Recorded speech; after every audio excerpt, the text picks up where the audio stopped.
See if I can get this first try. So this is a Ruger American Gen 2 in 22 arc.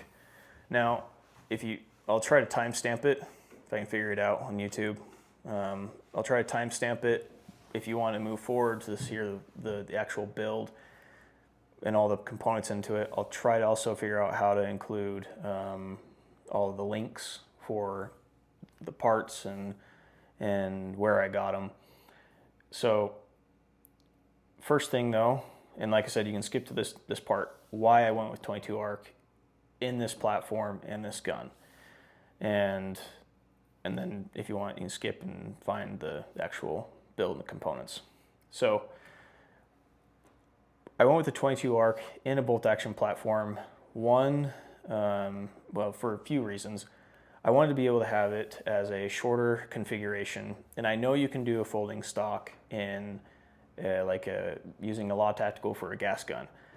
I wanted to be lighter. That is a heavy component, and plus the spring and the buffer and the stock and the tube, that's a lot of weight on the back of the gun. I had it on this gun, and I've had it on other gas guns. I wanted this to be a lighter package, and I wanted it to be efficient enough to be my truck gun and still be able to punch out to, say, 600 yards comfortably, maybe 8 if I'm shooting well. And on small plate, not IPSC, small plate.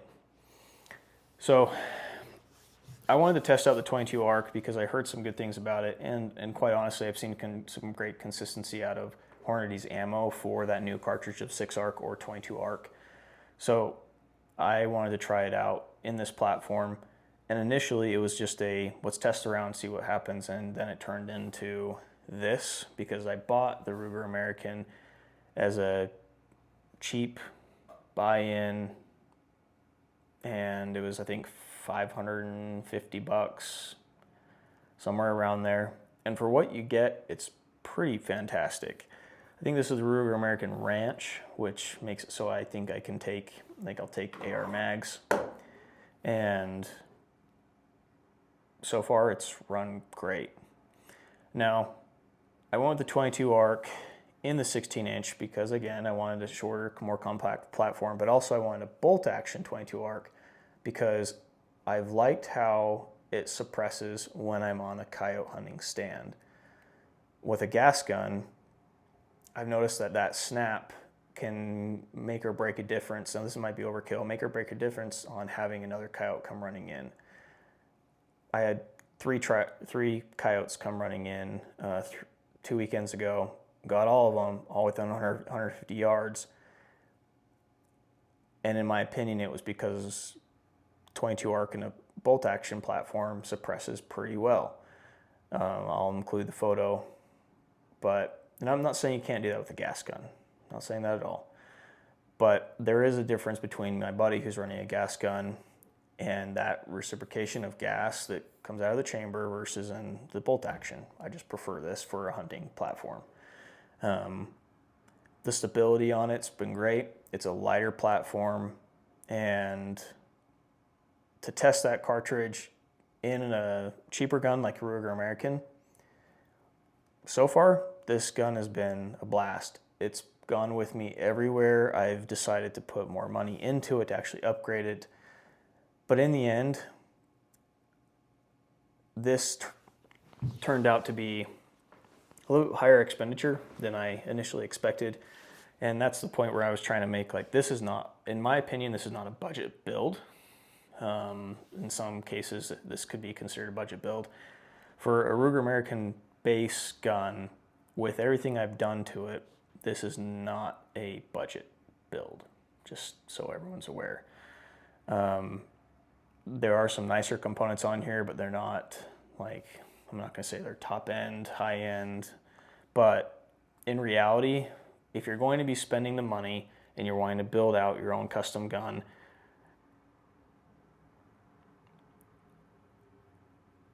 I spent $550 on the base gun, and that saves me, a $1,000 custom barrel, and that saves me a $1,500 to $2,000 action. and I'm still getting consistent velocity and consistent accuracy even after I've run 10 rounds through the barrel in pretty quick succession. I'm still sub MOA. Now, what I'm saying is that this barrel is probably not going to last as long. The action isn't as smooth as what I think most people try to make it out to be in comparison to a custom action. But it's been reliable. I've had no issues with it. So just so everyone's aware, this is more of a fun gun to build, and it turned out to be quite reliable for what it is. Just want to make sure that's kind of stated. But now for the actual build of the gun, I wanted it to be lighter, and I wanted it to be compact and more like a PRS style gun, because I've shot some PRS and hunter style matches, and I prefer that style of chassis and setup on a rifle, especially in a bolt action. So this build has actually changed a little bit over time. I'll put a photo up in the video to kind of show what it was before, where it had that heavier component setup, where it had that big block of a Law Tactical, because I wanted that folding aspect. Now, what I did change about it, and I just want to make sure it's known, you can make that work. However, with the weight of your stock and your tube and your buffer, that Law Tactical, it doesn't have a positive lockup on it. So as I'm walking out there and I want my folded stock up, it would just immediately start to fold out. So also it was bulky, it wasn't meant to, and it was just a trial. Like, it's different use case. It's not supposed to have a lockup. I mean, I know it's for like a pack and you take it out, and it's on my gas gun AR now. So, but just in case you want to try it out and you have that in-house. Instead, I went with, and we'll start from back to front here. I went with the S.A.S. folding stock. And I got this off of Brownells. It's not a cheap folding stock, but I will say that I don't think I can find anything else on the market that was worth trying out. I didn't try out the Midway one. So there's that. But there's no wiggle to it.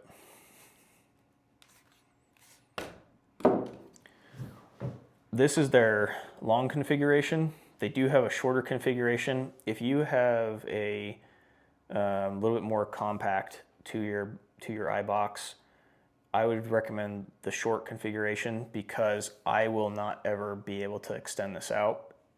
And I do know they have other options. This is the one I ended up getting for Black Friday. So, but if they do have a shorter configuration, that might be a recommendation. This optic has a really good eye box, so I can get away with being a little bit further away, and the eye relief is really good on it for what it is. But yeah, so this is the S.A.S. folding stock, and couldn't recommend it more for the fact that it has a really good lockup. Now, if you want to get crazier with it, because it doesn't actually have a lock function on the side, it does have a positive, like a little bit more sturdy lockup, where I haven't had too many issues. That one's a little bit, that's just because it's more vertical. But if I'm doing this, kind of looks funny, but it doesn't really move. Like, I haven't had an issue where I'm constantly fumbling with this. But if you wanted to, a buddy of mine did say that you could swap this component out with SIG's locking hinge and place that here. Now, down the road I might do that, but it's like $200 for that hinge. For now, this works just fine. So, S.A.S. folding stock, really good lockup, really comfortable to the shoulder. If you do end up getting it, make sure you're getting the right length. For I ended up getting the longer one. I had the ability to make it work with this optic. If it wasn't this optic though, I might be pushing it on this longer configuration. I might want the one that's a little bit shorter. My personal recommendation. The Picatinny adapter that threads into the buffer tube is a K&S Picatinny adapter, and haven't had any issues. I put some blue Loctite on there, thread that in. The lockup on it is great. Threads right into that and works out great. K&S. I'll try to put the link in the description. I have not changed the trigger. I would end up changing the trigger. I believe it's Timney or Trigger Tech. But that would be my next change. It's not like this is supposed to be a PRS style or Crazy Hunter style. It does have a good trigger, but is it top end? No. It's got some sponge to it. It does have a good positive brake.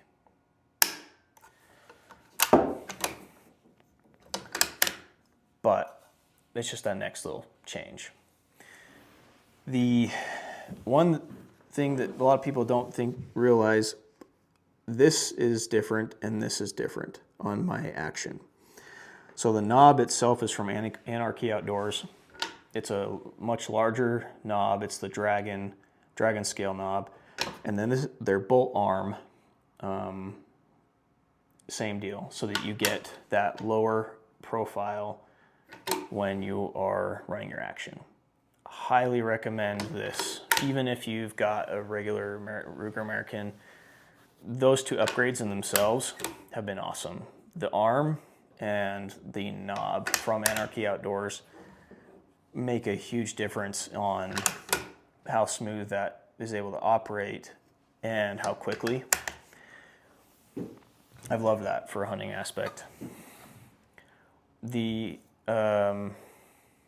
mount. So the Scout Mount is just an ADM mount, QD mount. I had it lying around. It worked out really well. I think it's the Scout, the ADM Scout. And it just gets that optic back a little bit further rather than pushing it forward like a LVPO or a cantilever mount. So this is more central from ADM. I have yet to actually need to quick release. Whether or not you actually need that, I haven't had any point of time to use it. However, I've not had any issues with variance in accuracy.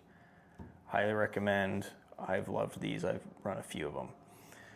The optic, honestly, cheap. It's a Weaver Tactical, I think, 315 by 44, if I remember correctly. I got it for free, and I've loved it. It's in mils. It's first focal plane. It's what I need. That's all I've needed to go with there. I don't know if you can even get them anymore, just because I think it's a discontinued optic. This is a throw lever from Amazon that just tensions up. So it's universal. So as soon as you place that plastic inside and thread it through, you start twisting on that, and it tensions everything up to be universal to whatever optic you've got. And then you just snip the top. So you get rid of that extra whatever you've pulled through. This was my own little addition. The Magpul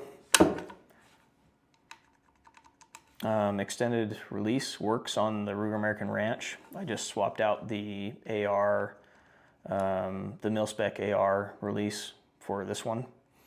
And then it just gets me a little bit closer, because that's quite the reach. So it gets me a little bit closer to release that mag. That was a convenience factor.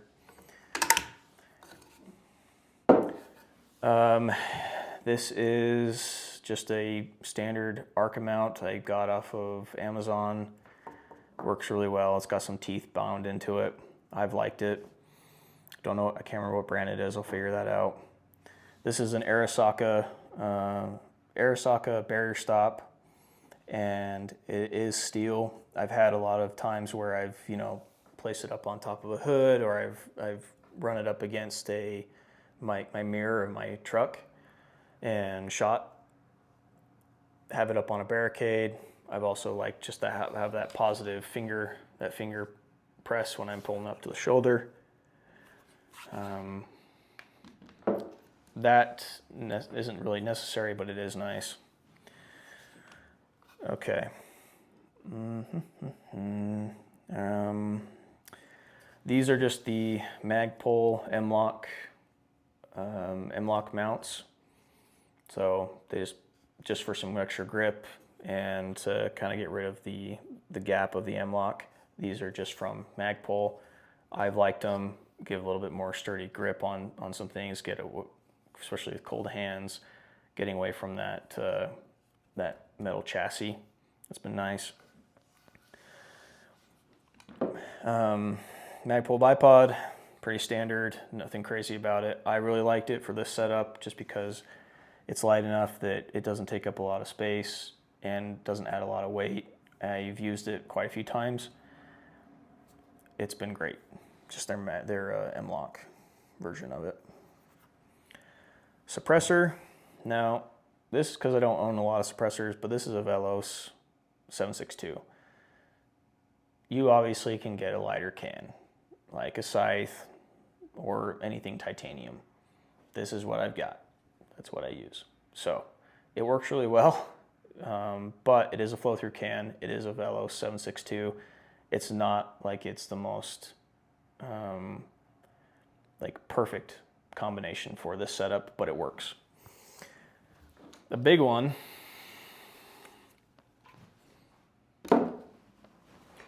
this is a OBI link system, and I can't recommend these enough because their lockup on your shoulder or their mounts makes this hands-free and significantly time saver and efficient when you're out in the field. I've got them on every single rifle, including my PRS, including my sniper style rifles, my ARs, because if I'm running a pack, if I had my pack on me, I'd show you, this would just slip into a mount on my shoulder and it'd be free hanging. And when you're ready, you pop it out, grab it, and it's good to go. I've had no issues with them. They've never broken on me. I've got quite a few of them. But that's a significant one for this setup, was making it so I could be hands-free, and that's a big one. That's their mlok full style version. They do a QD one that pops into the QD points. But yeah, that's probably one of my favorites out of this whole thing. And then last, oh yeah, the grip.